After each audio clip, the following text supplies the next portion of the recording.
텅 빈 주차장 구석을 지날 때나 아니면 좀 으슥한 골목길 걸을 때 나도 모르게 발걸음이 막 빨라졌던 경험 아마 다들 한 번쯤은 있으실 거예요. 그렇죠. 보통 이럴 때 우리는 여기 CCTV 더 달아야 해.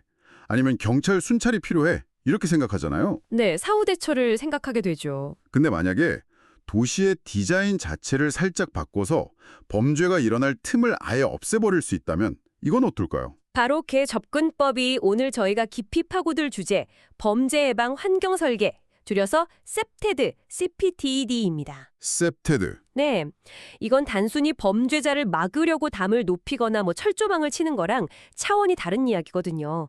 우리가 매일 걷는 거리, 사는 공간의 물리적인 환경을 통해서 사람들의 행동이나 심리에 긍정적인 영향을 주는 거예요. 아, 영향을 줘서. 결과적으로 범죄를 예방하는 전략이죠. 그러니까 범죄가 일어난 뒤에 대처하는 게 아니라 아예 범죄가 일어날 생각조차 하기 힘든 환경을 미리 설계한다. 이런 말씀이시군요. 맞습니다.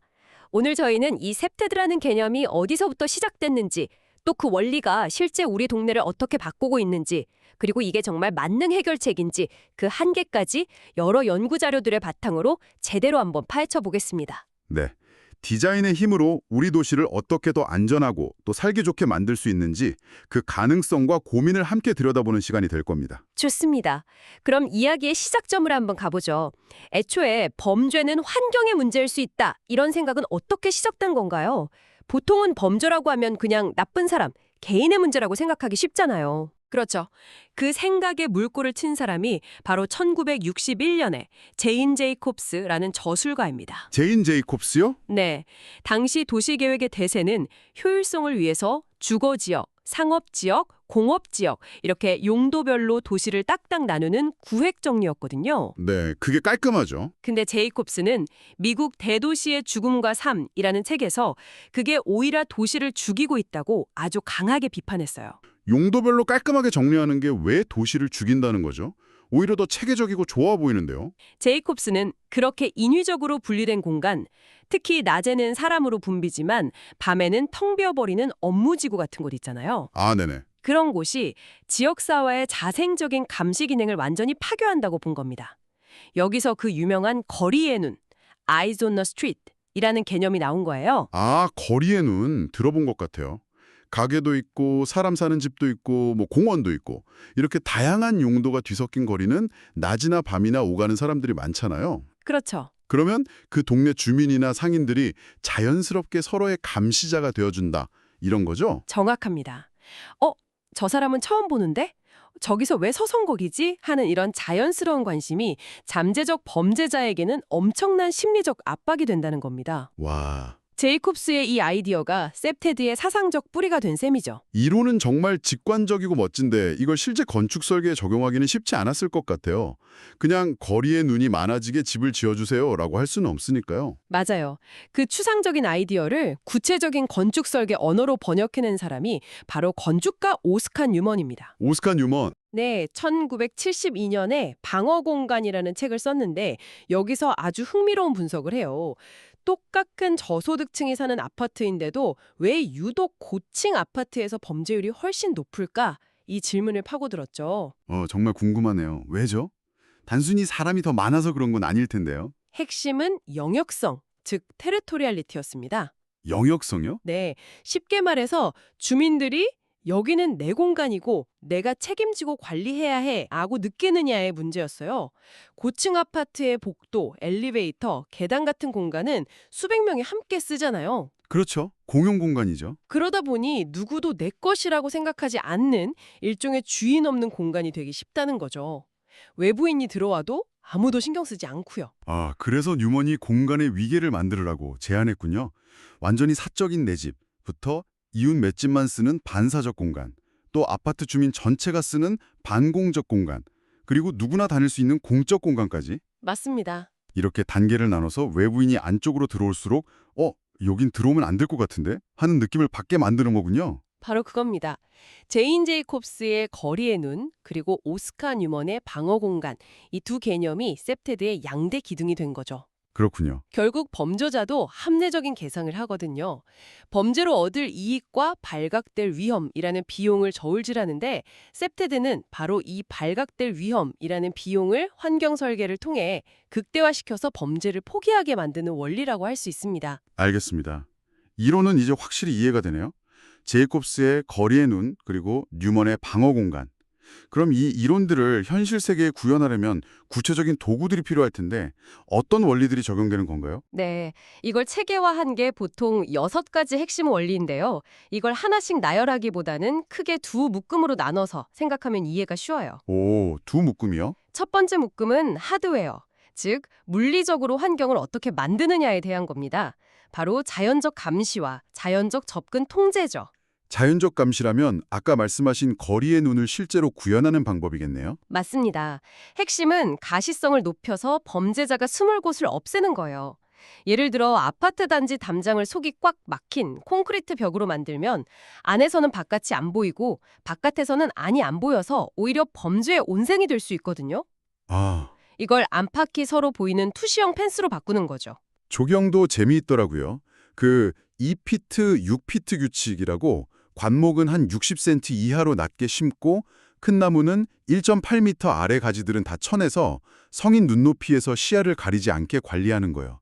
사소해 보이지만 효과가 크겠어요. 조경도 마찬가지입니다. 단순히 길을 밝게만 하는 게 중요한 게 아니에요. 아, 그런가요? 네, 자칫하면 강한 빛 때문에 짙은 그림자가 생겨서 오히려 숨을 곳을 만들어줄 수 있거든요. 그래서 빛이 고르게 퍼지는 균일도가 중요하고요. 또 하나는 연색성인데 이건 빛이 사울의 색을 얼마나 정확하게 표현하느냐는 거예요. 연색성이요? 그건 왜 중요한가요? 밤에 누군가를 목격했을 때 검은색 옷이었어요 라고 하는 것과 짙은 남색 재킷에 회색 바지였어요 라고 하는 건 수사에 엄청난 차이를 만들거든요. 와, 그렇겠네요. 네, 나트륨 등처럼 모든 걸 노랗게 보이게 만드는 조명 아래에서는 식별이 거의 불가능하죠. 그래서 사람 얼굴색이나 옷 색깔을 제대로 알아볼 수 있는 LED 조명을 쓰는 게 중요합니다. 와, 그냥 밝기만 생각했는데 조명의 질까지 고려해야 하는군요. 그럼 접근 통제는 어떤 건가요? 왠지 철문이나 높은 담벼락 같은 게 떠오르는데요? 물론 그런 물리적인 차단도 있지만 셉테드에서 말하는 자연적 접근 통제는 좀 더 심리적인 방식에 가까워요. 심리적인 방식이요? 예를 들어 보행로를 만들 때 공용 공간은 아스팔트로 깔다가 특정 구적부터는 다른 재질의 보도블록을 까는 거예요. 아, 여기서부터는 사적인 공간이니 함부로 들어오지 마세요라는 시각적인 신호를 주는 거죠. 아파트 1층 가스배관에 도둑이 타고 오르지 못하게 덮개를 씌우는 것도 대표적인 사례고요. 그러니까 들어오지 마 하고 소리치는 대신에 여긴 들어오면 좀 어색할걸? 이렇게 넌지시 알려주는 느낌이네요. 네, 맞아요. 하드웨어적 접근은 알겠습니다. 그럼 두 번째 묶음은 뭔가요? 두 번째 묶음은 소프트웨어에 가깝습니다. 사람들의 심리와 행동을 어떻게 이끌어낼 것인가의 문제죠. 영역성 강화, 활동의 활성화, 유지 관리가 여기에 해당됩니다. 영역성 강화는 아까 뉴먼이 말한 이곳은 내 공간이다라는 인식을 심어주는 거겠군요. 네, 뭐 거창한 게 아니에요.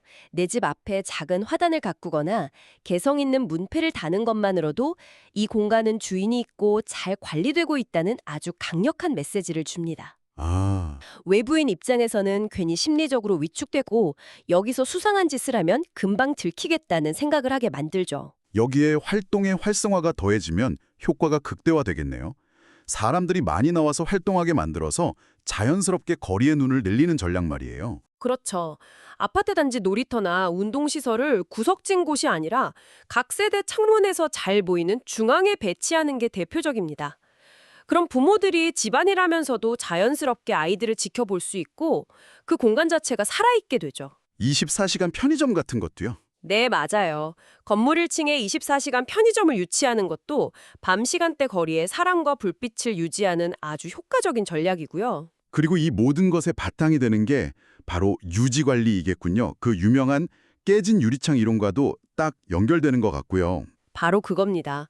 깨진 유리창 하나를 방치하면 이곳은 아무도 신경 쓰지 않아 라는 신호가 돼서 더 큰 범죄를 불러온다는 이론이잖아요. 네. 아무리 세프티드 원칙에 따라 멋지게 공간을 설계해놔도 가로등이 나가고 펜스가 부서지고 벽에 낙서가 가득한 채로 방치된다면 아무 소용이 없다는 거죠. 즉각적인 보수와 청소가 그 자체로 중요한 범죄 예방 활동입니다. 들어보니까 이 원리들이 정말 서로 톱니바퀴처럼 맞물려서 돌아가는 하나의 시스템 같네요. 그리고 이 모든 원리를 아우르는 마지막 원리가 바로 공동체 강화군요. 맞습니다. 결국 이 모든 건 주민들이 참여하고 서로 유대감을 가질 때에 완성된다 이런 의미겠죠? 네. 그래서 요즘은 물리적 환경 개선만 강조하던 1세대 셉티드를 넘어서 주민 참여와 공동체 활성화를 핵심으로 하는 2세대 셉티드가 더 중요하게 여겨지고 있습니다. 자, 그럼 이제 정말 흥미로워지는 지점인데요. 이 원리들이 실제 우리 도시를 어떻게 바꿨을까요? 국내 성공 사례로 항상 언급되는 곳이 있잖아요. 바로 서울 마포구 염리동의 소금길 프로젝트요. 네. 염리동은 재개발이 계속 지연되면서 동네가 점점 슬럼화되고 특히 좁고 어두운 골목이 많아서 범죄 불안감이 아주 높았던 곳입니다. 네. 그런데 서울시가 이곳을 거대한 공사 없이 말 그대로 디자인의 힘으로 안전한 동네로 바꿨죠. 저도 자료를 봤는데 아이디어가 정말 좋더라고요. 1.7km에 달하는 골목길을 따라서 노란색 점선을 그려서 밤에도 길을 잃지 않고 큰 길까지 갈 수 있도록 안내하고요. 네. 그리고 점포대마다 1번부터 69번까지 번호를 매겨서 위급할 때 자기 위치를 정확하게 알릴 수 있게 했잖아요. 소금 지킴이 집이라는 개념도 아주 인상적이었죠. 동네 가게나 참여를 원하는 가정집 6곳을 지정해서 대문에 노란색 표지판을 달고 비상벨을 설치했어요. 아, 대피처 같은 거군요. 네, 위급할 때 누구나 이곳으로 대피해서 도움을 청할 수 있게 한 겁니다. 일종의 민간 안전망을 구축한 거죠. 맞아요. 그리고 방치됐던 수도 가압장을 소금나루라는 이름의 주민 커뮤니티 공간으로 만들어서 사랑방 역할도 하고 택배도 받아주고 아이들 쉼터로도 쓰게 했고요. 그렇죠. 이건 아까 말씀하신 활동의 활성화와 공동체 강화의 완벽한 사례네요. 그 결과가 정말 놀라웠습니다. 사업을 시작하고 5개월 만에 주민들이 느끼는 범죄 불안감이 13.6%나 줄었고 실제 통계를 봐도 강간 범죄는 아예 사라지고 절도율은 12%나 감소했어요. 와, 해외에도 비슷한 사례가 있나요? 이렇게 프로젝트 단위가 아니라 좀 더 시스템적으로 접근하는 것이요? 영국의 Secured by Design, 줄여서 SBD라는 제도가 대표적입니다. SBD요? 네, 1989년부터 경찰이 주도해서 셉테드 원리가 잘 적용된 건축물이나 개발 사업에 공식적으로 안전 인증을 부여하는 제도예요. 아, 인증제도 일종의 안전품질 보증 마크 같은 거네요? 효과는 입증됐나요? 네, 여러 연구에서 SBD 인증을 받은 주택단지가 그렇지 않은 단지에 비해서 범죄율이 적게는 40%에서 많게는 75%까지 낮은 것으로 나타났습니다. 75%요? 네, 초기에 설계 비용이 조금 더 들더라도 장기적으로 범죄로 인한 사회적 비용을 엄청나게 절감하는 효과가 증명된 셈이죠. 이야기만 들어보면 셉테드는 정말 완벽한 해결책처럼 들리는데요. 하지만 어떤 정책이든 빛이 있으면 그림자가 있기 마련이잖아요. 비판적인 시각은 없나요? 물론 있습니다. 가장 고전적인 비판이 바로 범죄 전이 효과, 이른바 풍선 효과에 대한 우려입니다. 아, 풍선 효과. 네, 한쪽을 누르면 다른 쪽에 튀어나오는 풍선처럼 한 지역의 보안을 강화하면 범죄자들이 아예 범죄를 포기하는 게 아니라 바로 옆 동네의 방비가 허술한 곳으로 옮겨가서 범죄를 저지를 수 있다는 거죠. 충분히 가능한 이야기네요. 우리 동네는 안전해졌지만 옆 동네는 더 위험해지는 상황. 이건 근본적인 해결책이라고 보기 어렵잖아요. 맞습니다. 그래서 이 부분에 대한 연구도 계속되고 있는데요. 최근에는 조금 다른 결과도 나오고 있어요. 오히려 안전해진 지역의 긍정적인 효과가 주변으로 퍼져나가서 인근 지역의 범죄율까지 함께 감소하는 이익의 확산 효과가 나타나기도 한다는 겁니다. 오, 오히려 좋은 효과가 퍼진다. 네, 아직은 어떤 효과가 더 크다고 단정하기는 어려운 논쟁이 계속되는 지점입니다. 또 다른 우려는 없을까요? 저는 듣다 보니 사회적 배제 문제가 떠올랐거든요. 아, 중요한 지점이죠. 셉테드가 너무 지나치면 결국 우리 동네 사람 아닌 사람은 아예 들어오지 못하게 막는 일종의 요새를 만드는 방향으로 갈 수도 있지 않을까요? 부유한 동네는 점점 더 견고한 성이 되고 가난한 동네는 잠재적 범죄 공간으로 낙인찍히는 그런 사회적 불평등을 심화시킬 수도 있겠다는 생각이 들어요. 아주 정확하고 중요한 지적입니다. 그게 바로 셉테드가 가진 가장 큰 딜레마자 위험성이죠. 셉테드의 원래 목적은 개방성을 유지하면서 자연스러운 감시를 통해 안전을 확보하는 것인데 이게 잘못 적용되면 특정 계층이나 외부인을 잠재적 범죄자로 취급하고 배제하는 도구가 될 수 있습니다. 그렇군요. 그래서 지역의 특성을 고려하지 않은 획일적인 셉테드 적용은 굉장히 위험할 수 있고 물리적인 차단보다는 공동체를 활성화하는 방향으로 나아가야 한다는 목소리가 높은 겁니다. 결국 기술이나 디자인만으로 모든 걸 해결할 수는 없다는 이야기네요. 이런 한계들을 극복하기 위해서 미래의 셉테드는 어떤 모습으로 발전하고 있을까요? 현재는 3세대 셉테드, 즉 스마트 셉테드로의 진화가 활발히 논의되고 있습니다. 3월 인터넷 IoT나 인공지능 AI 같은 4차 산업혁명 기술을 접목하는 거죠. 스마트 셉테드라 구체적으로 어떤 것들이죠? 예를 들면 단순히 영상을 녹화만 하던 CCTV가 사람의 비명소리나 폭력적인 행동 패턴을 스스로 감지해서 관제센터에 즉시 알리는 지능형 CCTV로 바뀌는 겁니다. 와, 또 위급 상황에서 비상벨을 누르면 주변 가로등이 동시에 환하게 켜지면서 플래시처럼 깜깜여서 위치를 알려주는 스마트 가로등도 이미 도입되고 있고요. 최근에는 도시 녹화와 범죄 예방을 결합한 그린 셉테드처럼 다른 분야와 융합하는 시도도 늘고 있습니다. 기술의 발전이 안전을 지키는 방식 자체를 바꾸고 있군요. 오늘 정말 많은 이야기를 나눴습니다.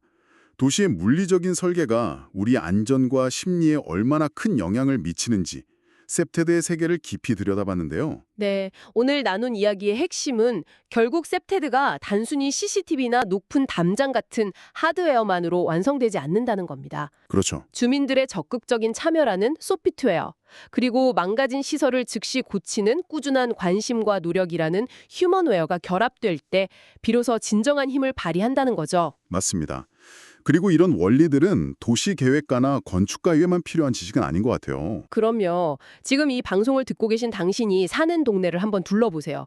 혹시 시야를 가리는 무성한 나뭇가지는 없는지, 밤길을 너무 어둡게 만드는 고장난 가로등은 없는지, 이웃과 자연스럽게 마주치고 인사할 수 있는 벤치나 작은 쉼터는 충분한지. 네, 이런 작은 것들을 살피고 개선을 요구하는 것만으로도 우리 동네를 더 안전하게 만드는 위대한 첫걸음이 될 수 있습니다. 오늘 이야기를 마무리하면서 마지막으로 생각해볼 질문을 하나 던져드리고 싶습니다. 인공지능과 첨단 기술이 결합된 스마트 셉테드는 분명 우리 도시를 지금보다 훨씬 더 안전하게 만들어줄 겁니다. 하지만 범죄 예방을 위한 완벽한 감시와 최고의 효율성이 우리가 도시라는 공간에서 당연히 누려야 할 약간의 불편함, 예측 불가능한 활기, 그리고 때로는 익명성에 기댈 수 있는 자유와 맞바꾸는 대가가 되어서는 안 될 것입니다. 기술을 통해 더 안전해지는 도시와 기술을 통해 더 빈틈없이 통제되는 도시, 그 둘의 경계는 과연 어디에 있어야 할까요?